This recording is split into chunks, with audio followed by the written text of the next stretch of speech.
5వ వచనాన్ని మనం చదువుదాం. 2వ అధ్యాయం, మార్కు సువార్త 2వ అధ్యాయము 5వ వచనం.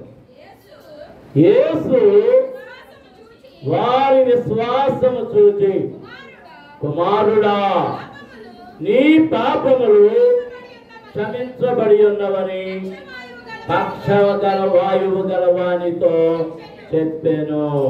దేవునికి స్తోత్రం. తలలు వంచండి, కళ్ళు మూసుకోనండి, చిన్న ప్రార్థన చేసుకుందాం. పరమ తండ్రి, పరిశుద్ధ దేవ, జీవాధిపతి, మీకు స్తోత్రములు. ఇంతవరకు మీ సన్నిధిలో పాడాము, స్తుతించాము, ఘనపరిచాము, మహిమపరిచాము. మీ వాక్యాహారమును భుజించడానికి మీ సన్నిధిలో మేము సిద్ధముగా ఉండగా, సిద్ధపరచబడిన ఈ జీవాహారమును మాకు పంచండి ప్రభువా. విరిచి మా చేతికి ఇవ్వండి. పంచిపెట్టుటకు నన్ను మీరు నిర్ణయించుకున్నందుకు మీకు స్తోత్రములయ్యా. నన్ను మీ సిలువ చాటును దాయండి, మీ ఆత్మచేత అభిషేకించండి. నా శరీరమును, నా ఆలోచనలను మరుగుపరచండి. నా గొంతును ముట్టండి, నా దేహమును ముట్టండి, నా గుండెను ముట్టండి, నా నాలుక ముట్టండి. మీ సిలువ చాటును దాచి మీ ఆత్మచేత అభిషేకించి నాలో నుండి నీ వాక్కులు వినిపింపజేసి వినికిడిలో ప్రతి ఒక్కరిని ఆశీర్వదించమని యేసు నామమున అడుగుచున్నాము తండ్రి, ఆమేన్. దేవునికి స్తోత్రం. అందరము స్తోత్రాలు చెల్లిస్తున్నాం. హల్లెలూయా, హల్లెలూయా. నేను త్వరగా ఈ మాటలు ముగించడానికి సిద్ధపడుతున్నాను. దేవుని మాటలు జాగ్రత్తగా వినాలి. మీరేమాత్రం అజాగ్రత్తగా విన్నా దేవుని దీవెనకు అయోగ్యులుగా మారిపోతున్నారు. దీవెన కావాలని కోరుకుంటున్న వారు ఎంతమంది ఉన్నారు? దేవునికి స్తోత్రం. ఆశ మంచిదే, ఆశ మంచిదే. మన పాట కూడా ఉంది, పాడేవాళ్ళం. ఆశ అయితే ఉంది కానీ ఎందుకు అందుకోలేకపోతున్నాం? ఆశ ఉంది కానీ ఆసక్తి లేదు. ఆశ ఉంది, ఆసక్తి లేదు.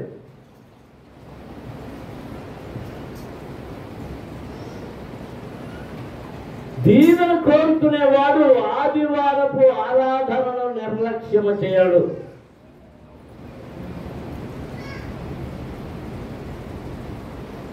శ్రద్ధ కలిగిన వాడు ఆదివారపు ఆరాధన కొరకు ఎప్పుడు సిద్ధపడతాడంటే శనివారం నాడే సిద్ధపడిపోతాడు.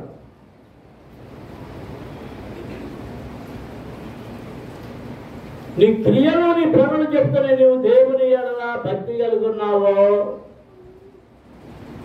లేక ఏదో నామకార్థమైనటువంటి భక్తి చూపిస్తున్నావు.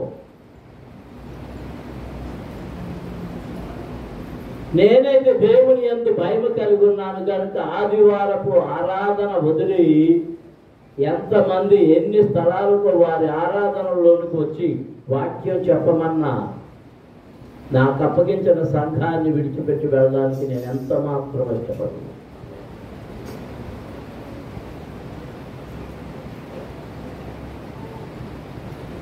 నా సంఘముతోనే నేను గడపాలి. దేవుని యందు భయము కలిగిన వారు, భయము లేని వారు వేల మంది ఉన్నా అక్కడికి పోవలసిన అవసరం లేదు.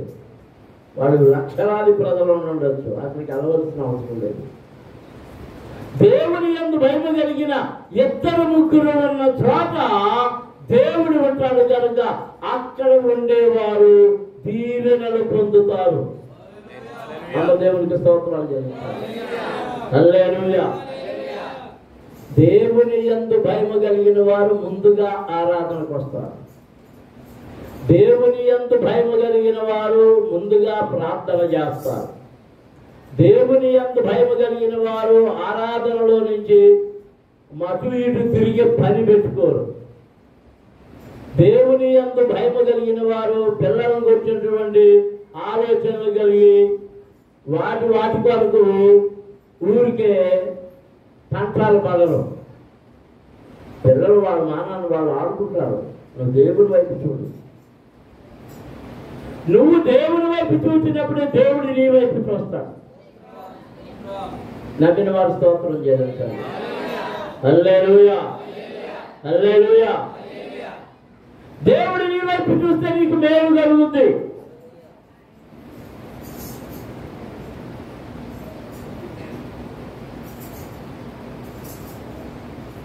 వారు ఆయన వైపు చూడగా ఏం జరిగింది?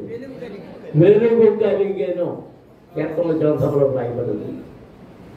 వారు ఆయన వైపు చూడగా వారికి వెలుగు కలిగెను. వారి ముఖములు ఎన్నడూను లజ్జింపకపోవును. లజ్జింపకపోవడం అంటే సిగ్గుపడకపోవును. సిగ్గుపడవు. అందరూ దేవునికి స్తోత్రం చేయండి. హల్లెలూయా. మనం ఇక్కడ ఒక్క వాక్య భాగాన్ని చదువుకున్నాం.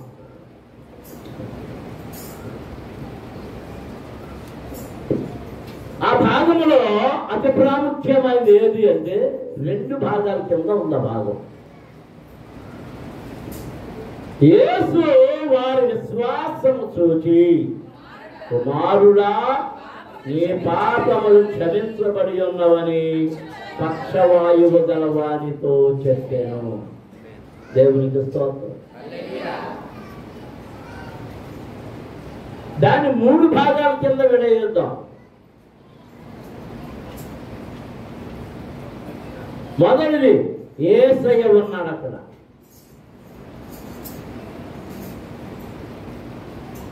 రెండవది యేసయ్య వారి వైపు వారి విశ్వాసము చూచాడు. ఏం చూశాడు? యేసయ్య విశ్వాసమును చూచాడు. మూడవది నీ పాపములు క్షమించబడి ఉన్నవని రోగితో చెప్పాడు. పక్షవాయువుతో బాధపడుతున్న రోగితో చెప్పాడు. అందరూ దేవునికి స్తోత్రం చేయండి. హల్లెలూయా. యేసు నీ వైపు చూచినప్పుడు నీలో ఏమి కనుగొంటున్నాడు? ఏమి చూస్తున్నాడు? ఉందా? నీలో విశ్వాసం ఉందా? నీలో నమ్మకత్వం ఉందా? నీ వైపు చూసినప్పుడు ఆయన నీ సమస్తం ఆయన కంటికి కనబడుతున్నాయి. మన క్రియలన్నీ ఆయన కంటికి కనబడుతున్నాయి. మన పనులన్నీ ఆయన కంటికి కనబడుతున్నాయి. మన చేష్టలు, మన నడకలు, మన పలకలు, మన పరుగులు, మన ఆలోచనలు, మన ఉద్దేశములు అన్నీ ఆయనకు కనబడుతున్నాయి. ఆయన ఏం చూస్తున్నాడట? వారి వైపు చూసినప్పుడు ఆయనకి ఏం కనబడింది? విశ్వాసం. ఆయనకి ఎందుకు విశ్వాసం కనబడింది? వారిలో విశ్వాసం ఎలా కనబడింది? మొదటి నుంచి చదువుదాం. కొన్ని దినములైన పిమ్మట కపెర్నహూములోనికి వచ్చెను. ఆయన ఎంత ఉన్నాడని వినవచ్చినప్పుడు అనేకులు కూడి వచ్చారు కనుక వాకిటినైనను వారికి స్థలము లేకపోయారు. ఆయన వారికి వాక్యము బోధించుతుండగా కొందరు పక్షవాయువు గల వాళ్ళ చదివేటప్పుడు జాగ్రత్తగా చదవకపోతే అర్థం మారిపోతుంది. కొందరు పక్షవాయువు గలవానని పరుపుతో దిప్పిరి.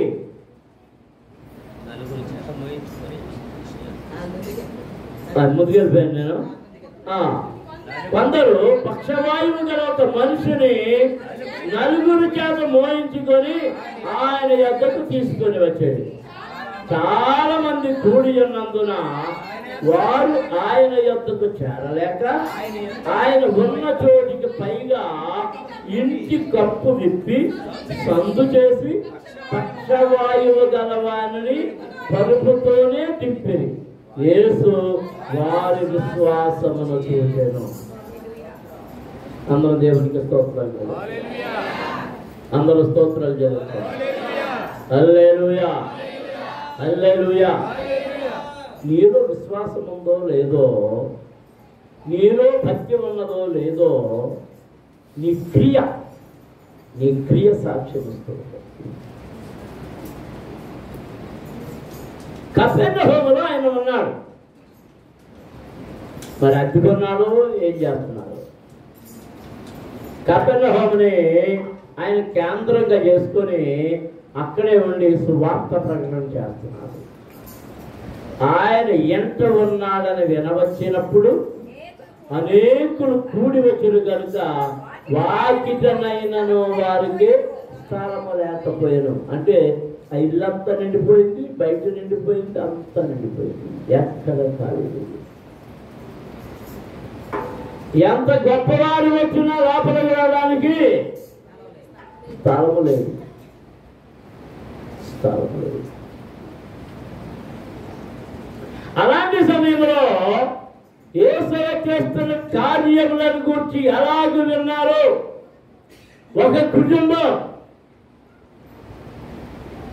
బహుశా వారు తండ్రి అయి ఉంటాడు, అతనికి పక్షవాతం వచ్చింది, పడిపోయాడు. అతన్ని మంచం మీద మోసుకుంటా తీసుకొచ్చారు. మంచం మీద మోసుకుంటా తీసుకొచ్చారు. ఇక్కడ కొన్ని విషయాలు మీకు జ్ఞాపకం చేస్తాను. పక్షవాయువు వచ్చిందంటే, పక్షవాతం వచ్చిందంటే వాడు ఇంతకుముందు మంచిగా ఉన్నాడా లేదా? చెప్పండి, ఎవరికి వస్తుంది పక్షవాతం? అదేంటి ఎవరికి వస్తుంది? బతుకున్నాడు కూడా వస్తుందా, చచ్చినోడికి వస్తుందా? నడుస్తున్నవాడికి వస్తుందా, నడవనోడికి వస్తుందా? తినేవాడికి వస్తుందా, తిన్నవాడికి వస్తుందా? మనిషి అన్నవాడికి వస్తుందా, ఏది వస్తుందా? మరి ఏంటి అలా చూస్తున్నారు? ఎవరు రాదు? అంతకుముందు వాడు బాగున్నాడు, బాగున్నప్పుడు ఎంతమందిని కొట్టాడు? ఎందుకంటున్నానంటే యేసయ్య ఎవరే నువ్వు బాగుపడిపోనలే, ఏమన్నాడు? అరే నీ పాపములు క్షమించబడి ఉన్నవి. వాడి విశ్వాసాన్ని చూసి బాగు చేయలే, ఎవరి విశ్వాసాన్ని చూసి బాగు చేశాడు? తీసుకొచ్చిన వారి విశ్వాసం. ఎలాంటి విశ్వాసం? చోటు లేకుండా, దారి లేకుండా ఉంటే వెళ్ళడానికి తీసుకెళ్ళడానికి దారి లేకపోతే పై కప్పు మీదకెక్కి కప్పు విప్పి మంచానికి తాళ్ళు కట్టి ఆ మంచాన్ని కిందకి నింపేసి ఆ తాళ్ళలో కిందకి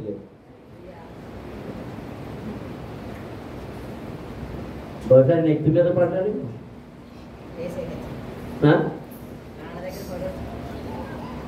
సరిగ్గా ఆయన ముందు యేసు వారి విశ్వాసము చూచి. ఎవరి విశ్వాసం? చెప్పండి. వారి విశ్వాసం. తీసుకొచ్చిన వారు కొడుకులు తీసుకుని వచ్చుంటారు, అన్నదమ్ములు తీసుకుని వచ్చుంటారు. వారి విశ్వాసమును చూచి ఏమంటున్నాడు? కుమారుడా నీ పాపములు క్షమించబడి ఉన్నది. దేవునికి స్తోత్రం. అందరం స్తోత్రాలు చెల్లించుదాం. హల్లెలూయా, హల్లెలూయా, హల్లెలూయా, హల్లెలూయా, హల్లెలూయా.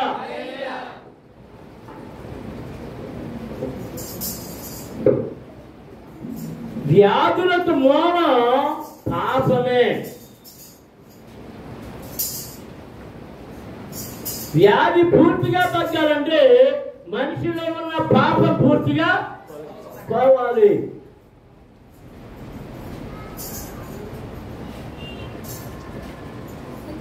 ఈ హార్ట్ అటాక్లు ఎలా వస్తున్నాయి? ఈ గుండె జబ్బులు, ఈ బీపీలు, ఇవన్నీ ఎందుకు వస్తున్నాయి?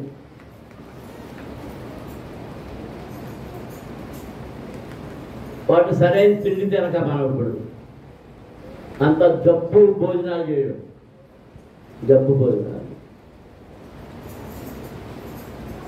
రెండోది ముఖ్యమైనది ఏంటంటే కుళ్ళుతనం.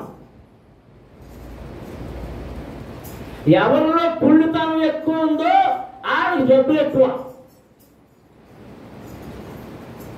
నా మాట ఎంతమందికి అర్థమైంది? చేయొద్దు. అల్లుడు ఎందుకు చెప్పారు చేయొద్దంటే?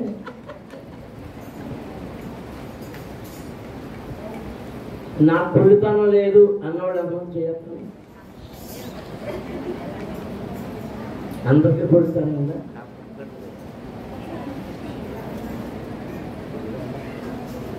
అందరికీ ఉండాలి. కుళ్ళుతనం లేనివాడు ఎవరు కూడా లేడు ఇక్కడ.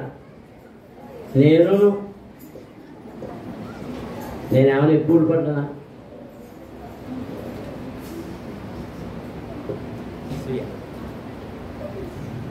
కొంతమంది దురభిప్రాయం ఏంటంటే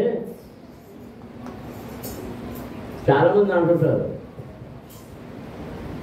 ప్రశ్నలు చేస్తుంటారు, కానీ మీ పాస్టర్ పర్లోకం ఉంటుందా అని. పాస్టర్ అంటే మిమ్మల్ని నడిపించే లీడర్లమే కానీ మాకేం స్పెషల్ సీట్లు ఒకలా.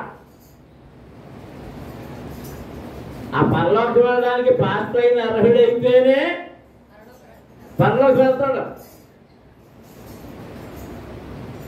అందరిలాగా జగడాలు ఆడి అందరిలాగా జీవిస్తే అందరిలాగా ఈడు ఎక్కడవుతాడు. మండుతున్న అగ్నికొండ అది పాద్రి అవని, బాధకుడు అవని, బిషప్ అవని, అపోస్తులుడు అని పిచ్చిపుచ్చుకొని రాసుకుంటామే కదా.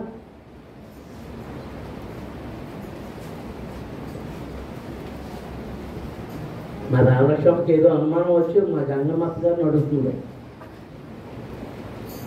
అయితే మన పాత్ర గారు నష్టమేనంట, మన పక్క నుంచి చూద్దాం ఉంటుంది.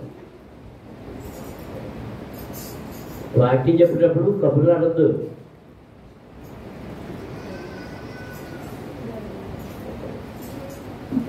ఆయన ప్రతి వారి వైపు చూస్తున్నాడు. ప్రభువారు నన్ను బాగు చేయాలి ఎంతమంది అడుగుతున్నారా? అడిగేటప్పుడు నీ విశ్వాసం ఎలాంటిదో ప్రభు చూస్తున్నాడు. నువ్వు బాగుపడాలంటే ఏం కలిగి ఉండాలి? విశ్వాసం కలిగి ఉండాలి. విశ్వాసం ఎంత విశ్వాసం? ఈ వ్యక్తులు ఎలాంటి విశ్వాసం కలిగి ఉన్నారో అలాంటి విశ్వాసం. దేవునికి స్తోత్రం. ఇప్పుడు ఒక ప్రశ్న వేస్తున్నాను, మీరు జవాబు చెప్పండి. ఒక ప్రశ్న వేస్తున్నాను, జవాబు చెప్పండి. ఈ వచ్చిన వాళ్ళందరికీ విశ్వాసం ఉంది, మరి వీడికి ఉందా?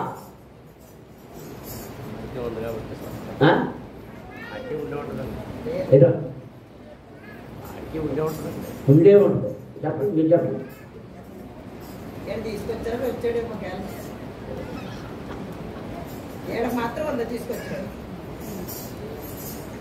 నేనేం చెప్తున్నానంటే వందవాడికి అందుకే బాగయ్యాడు. ఎందుకు ఉందని చెప్తున్నానంటే వాడిని తీసుకొచ్చేటప్పుడు ఎక్కడెక్కడ మాట్లాడదు. పక్షవాతం వచ్చేటప్పుడు మాట్లాడుతుందా అని ఉంటాడు. ఎక్కడికి కానీ ఏ శ్మశానాన్ని తీసుకుపోతున్నాడని భయం వేసి వాడు ఏం చెప్తున్నాడంటే మంచాన్ని మోసుకొస్తూ పరమ వైద్యుడు వచ్చాడు. ఈ కపెర్నహూము పట్టణానికి పరమ వైద్యుడు వచ్చాడు. అందరినీ బాగు చేస్తున్నాడు, చచ్చిన వారిని లేపుతున్నాడు. ఆయన దగ్గరికి వెళ్తున్నా, నాన్న నువ్వు లేస్తావు అని చెప్పుంటారు. వీడికి లోపల ఆశ మొదలైపోయింది. అందరూ దేవునికి స్తోత్రం చేయాలి. హల్లెలూయా. అందరూ స్తోత్రం చేయించాలి. హల్లెలూయా, హల్లెలూయా, హల్లెలూయా, హల్లెలూయా. వారిలో విశ్వాసాన్ని చూచిన ప్రభువుకి వీరిలో విశ్వాసం కూడా కనబడుతుంది. అందుకే ఆయన ఏమంటున్నాడు? కుమారుడా. ఏంటి? కుమారుడా, నీ పాపములు క్షమించబడుతుంది. ఎందుకు ఆయన మాట అన్నాడు అంటే నేను అనుకుంటున్నాను, వాడు పడిపోయినప్పటి నుండి, పక్షవాతం వచ్చినప్పటి నుండి వాడి పాపాలు వాడు జ్ఞాపకం చేసుకుంటున్నాడు. దేవుని దగ్గర చెప్పుకుంటున్నాడు, అయ్యో నేను మంచిగా ఉన్నప్పుడు వాడిని కొట్టాను, మంచిగా ఉన్నప్పుడు వాడిని తిట్టాను, ఇప్పుడు మాట్లాడడం లేదు, వాడిని కొట్టాను, ఇప్పుడు నాకు చెయ్యి రావడం లేదు, నేను తన్నాను, నాకు కాలు రావడం లేదు, నా బూతులు నా మూతు లాగేసింది. అవన్నీ దేవుని దగ్గర వాడు ఒప్పుకుంటున్నాడు కనుక ఇప్పుడు ప్రభు అంటున్నాడు అంటే ఆ ప్రార్థన ఆలకించాడు కనుక, నా కుమారుడా నా కుమారుడా నీ పాపములు క్షమించబడి. అందులో దేవునికి స్తోత్రం చేద్దాం. హల్లెలూయా హల్లెలూయా. అందరూ స్తోత్రాలు చెల్లించుదాం. హల్లెలూయా హల్లెలూయా. మనం బాగోవాలంటే ఏం జరగాలి? ముందు మన పాపములు క్షమించబడాలి. ఏం చేయబడాలి? పాపములు క్షమించబడాలి. నీ పాపాలు క్షమించబడాలి. నువ్వు నెమ్మదిగానైనా, మనసులోనైనా, రహస్యంగానైనా, లోపలైనా, బహిరంగానైనా నీ తప్పిదాలు దేవుని దగ్గర ఒప్పుకో. మనసారా ఒప్పుకో. పేరు కాదు, పేరు కాదు, మనసారా ఒప్పుకో. ఎంతమందిని పాడు చేసావో, నీ మాటలతో ఎంతమందిని పాడు చేసావో, ఎంతమంది మార్గం తప్పించావో. కొంతమంది ప్రార్థనకు బయలుదేరిన వారి మార్గాలు తప్పించే వాళ్ళు ఉన్నారు. భక్తిగా జీవించే వారి భక్తిని చెడగొట్టే వాళ్ళు ఉన్నారు. సంఘంలో పరిచర్య చేసే వారి పరిచర్యను పాడు చేసేవారు ఉన్నారు. చాలా మంది ఎలా పాడు చేస్తున్నారంటే, పని ఉన్నట్లేడా, ఏం పని పని ఉన్నట్లేదా, నువ్వు తింటావు నేను పని ఉన్నట్లేదా, తినేది నువ్వా, నీకు ఉంటుంది పని ఉన్నట్టావా, నువ్వేం చేస్తావు, ఇంటికాడ ఏం చేస్తున్నావు, వండుకున్నావా లేదా?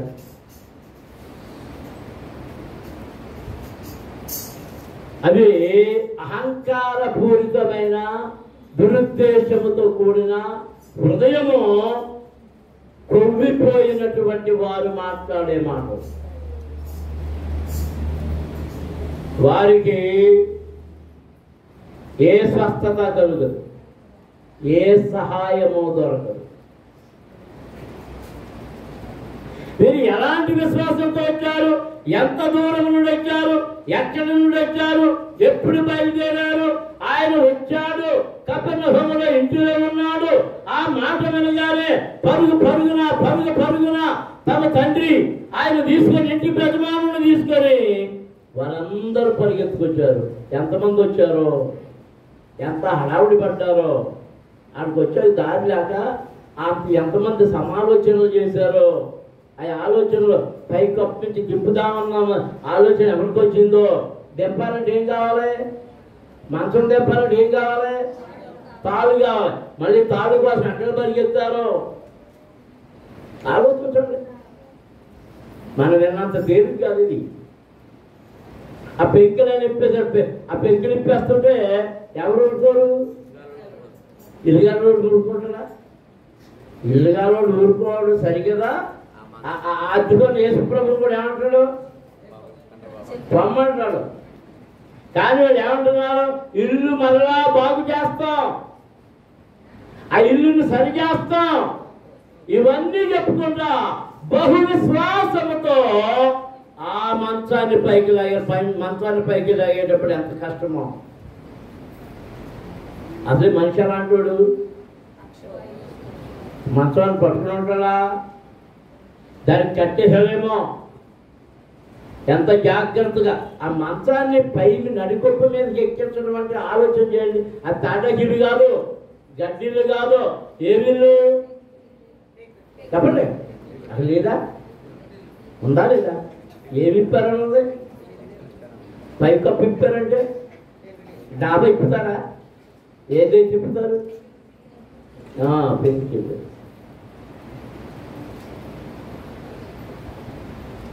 అండ్ గంగరాజు గారు మీకు వచ్చిన అనుమానం ఏంటి? గంగరాజు గారు మీకు వచ్చిన అనుమానం ఏంటి? అనుమానం రాలేదా? దేవునికి స్తోత్రం. అట్టి విశ్వాసము నీవు కలిగి ఉన్నావా? అట్టి భక్తి నీవు కలిగి ఉన్నావా? ఎవరి దగ్గరికి వెళ్ళారు? వీళ్ళందరూ ఎవరి దగ్గరికి వెళ్ళారు? చెప్పండి. ఎవరి దగ్గరికి తీసుకెళ్ళారు? పేతురు దగ్గరికి కాదా? యోహాను దగ్గరికి కాదా? ఆంధ్రీ దగ్గరికి కాదా? తద్దయ్య దగ్గరికి కాదా? ఆ శిష్యుల్లో ఏ ఒక్కరి దగ్గరికి కాదా? చెప్పండి. మరి మనమేమనుకుంటున్నాం? ఎవడొకడు ప్రార్థన చేస్తే చాలా, ఎవడొకడ అంటే ఎవడొకడ నిన్ను బాగు చేయవలసింది, నిన్ను సరి చేయవలసింది, నీ పాపమును క్షమించవలసింది, నిన్ను సరి అయిన బాటలో నడపవలసింది ఎవరంటే నీ రక్షకుడైన ప్రభు అయిన యేసుక్రీస్తు మాత్రమే. ఆయన దగ్గరకు మాత్రమే నీవు నడవాలి. అందరూ దేవుడికి స్తోత్రం చెల్లించుకోవాలి. హల్లెలూయా, హల్లెలూయా. ఆయన ఎందుకు బాగు చేశాడంటే వారిలో ఉన్న విశ్వాసమును చూచి. శరీరాన్ని బాగు చేయలే, ఇప్పుడు ముందు దేన్ని బాగు చేశాడు? అతడిలో ఉన్న పాపమును క్షమించాడు. పాపమును క్షమించగానే వానిలో ఉన్న రాగం ఏమైపోయింది? వారిని విడిచిపెట్టి వెళ్ళిపోయింది. వారిని విడిచిపెట్టి వెళ్ళిపోయింది. దేవునికి స్తోత్రం. అందరూ స్తోత్రాలు చెల్లించుదా. హల్లెలూయా. ఇక్కడ బీపీ ఉన్నవాళ్ళు ఎంతమంది ఉన్నారు? చేయంతండి. బీపీ ఉన్నవాడు ఎవరు లేరా? 1 2 3 4 5 6 ఉన్నారా? ఎక్కడ ఉన్నారా? సగం సగం ఉంటే ఎలాగంటుంటే వచ్చిపోతుంటుందా బీపీ?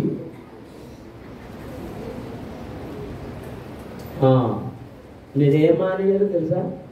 ఉప్పు సంగతి సరే, కారం సంగతి సరే, ముందు కోపం అసూయ మానేయాలి. కుళ్ళుతనం ఉన్నప్పుడు అసూయ వస్తుంది.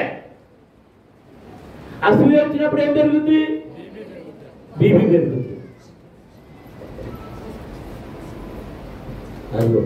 అది పిల్లోడు కంట అన్ని మార్పులు వచ్చేసి అంట. అన్ని మార్పులు చూసి రాసేసి ఉంటాడా? ఏ రాసేస్తాడా? చూసి రాసేస్తాడు. నాన్న పట్టుకెళ్ళి ఇచ్చేయడంట. నేను చూశాను. రాజంట స్లిప్పులు రాసి పట్టుకెళ్ళి వాళ్ళ అబ్బాయికి ఇచ్చేయడంట. ఆ మ్యాథర్కి రోజు డబ్బు ఎత్తాడంట.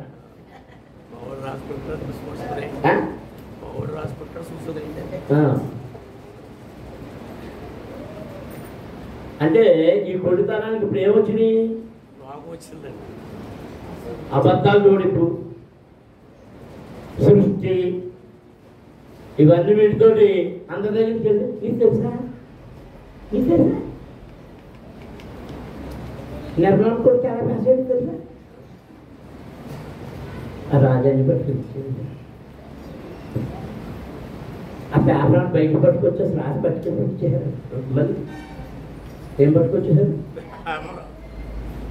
ఆ రాత్రి పరీక్ష పేపర్ బయట పట్టుకొచ్చేసి రాసి పట్టుకెళ్ళి అయ్యో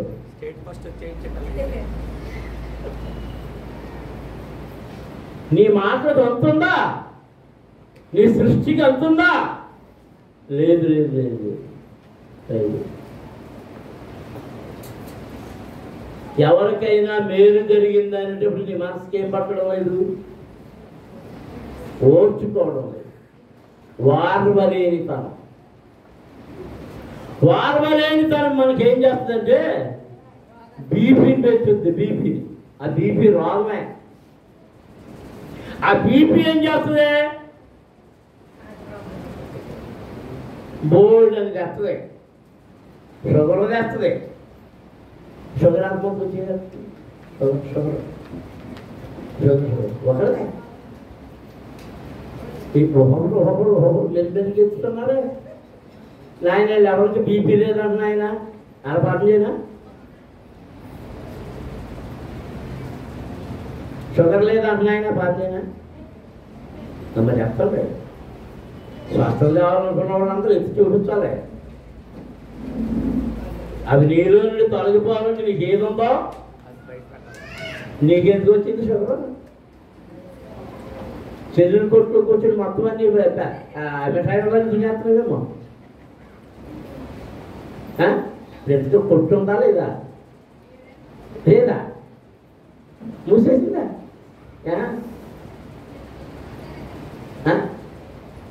అది తినేసిందా?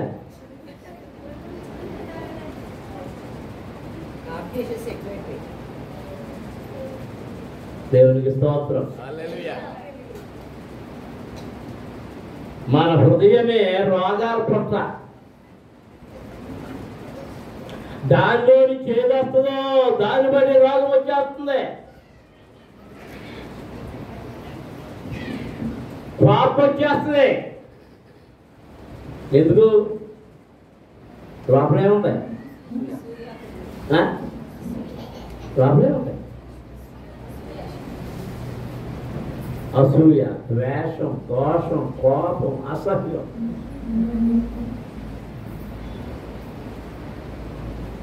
నా జన్మలో ఆ కన్నెత్తుకో నాకు అంటే ఏంటి? వారం లేదు కాదు. కానీ దేవుడు దేన్ని క్షమించాడు? ముందు నువ్వు బాగోవాలంటే ఏది క్షమించబడాలి? నీలో ఉన్న పాపము క్షమించబడాలి. నా కుమారుడా, నీ పాపములు క్షమించబడి ఉన్నది, క్షమించబడి ఉన్నది. వెంటనే వాడు బాగైపోయాడు. దేవునికి స్తోత్రం. అందరూ స్తోత్రాలు చెల్లించుదాం. హల్లెలూయా, హల్లెలూయా, హల్లెలూయా. ఈ మధ్యాహ్న సమయంలో దేవుని బిడ్డలారా, యేసుని వైపు చూసినప్పుడు ఏమి కనబడతా ఉంది? నువ్వు రెండు చేతులు ఎత్తి ప్రార్థన చేసినప్పుడు ఏమి కనబడతా ఉంది? నువ్వు మాట్లాడించినప్పుడు ఏమి కనబడతా ఉంది? నువ్వు పట్టుకున్నప్పుడు ఏమి కనబడతా ఉంది? నువ్వు ప్రయాణం చేస్తున్నప్పుడు ఏమి కనబడతా ఉంది? నువ్వు ఇతరులతో సంభాషణ చేస్తున్నప్పుడు ఏమి కనబడతా ఉంది? ఆయన నీ వైపే చూస్తున్నాడు, నీ వైపే చూస్తున్నాడు, నీ వైపే చూస్తున్నాడు. మాట్లాడండి అందరూ. ప్రభువా, నీవు నా వైపు చూస్తున్నందుకు స్తోత్రమయ్యా.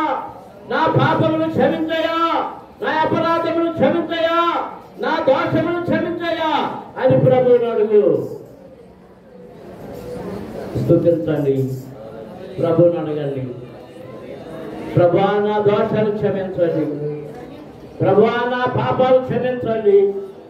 ప్రభువా, నన్ను బాగు చేయండి, నన్ను స్వస్థపరచండి అయ్యా.